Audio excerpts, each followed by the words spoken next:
There are so many railways in the world, it's hard to choose one. But if you're looking for the longest train trip, you'd have to go to Russia. The Trans-Siberian Railway is a network of railways connecting Moscow with the Russian Far East. With a length of 9,289 kilometers, from Moscow to Vladivostok, it is the longest railway line in the world. This legendary train ride crosses 8 different time zones and goes through incredibly diverse landscapes. The railway was built between 1891 and 1916 under the supervision of Russian government minister personally appointed by Tsar Alexander III. The Trans-Siberian Railway has connected Moscow with Vladivostok since 1916, with significant delays caused by unforgiving winters and inhospitable terrain. Thousands of soldiers, prisoners and peasant migrants from Western Russia and Ukraine labored on these rails. The Baikal region in particular proved challenging, forcing workers to tunnel through mountains and erect bridges over gaping canyons. During World War II, the Trans-Siberian Railway played an important role in the supply of the powers fighting in Europe.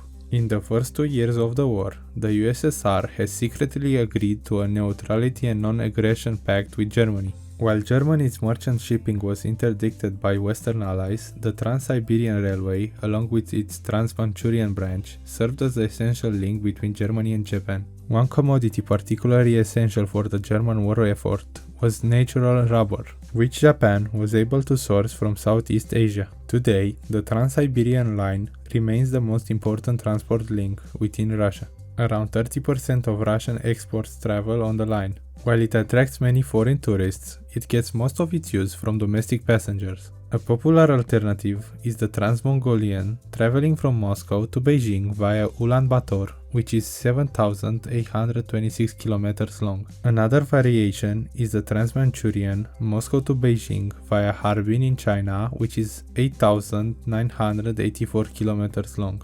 Tickets on the classic public train, the Rossiya No. 2, from Moscow to Vladivostok cost around $600 for first class, $300 for second class and $150 for third class, and the train departs every 2 days.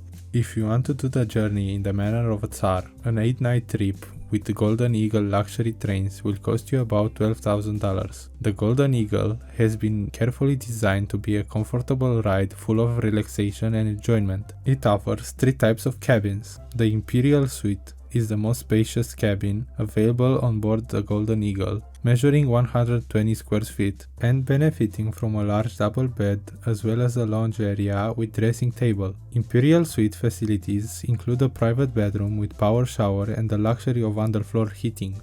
The Gold cabin at 77 square feet are extremely well proportionate and have everything from a private bedroom with separate power shower, cubicle and underfloor heating, and the Silver cabin, which are more compact, at 60 square feet, features a small double lower bed and a single upper bed. The cabin also have a private wet room with a wash bin, toilet and shower.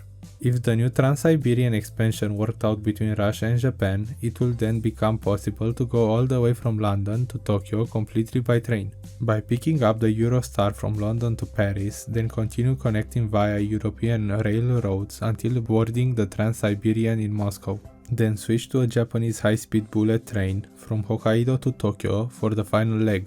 Tempting, especially for travelers who want to bypass the hassle of airport security or who want to enjoy the peace of a road trip without having to do the driving themselves. If you enjoyed this video, consider subscribing to find out more interesting topics, and as always, thanks for watching.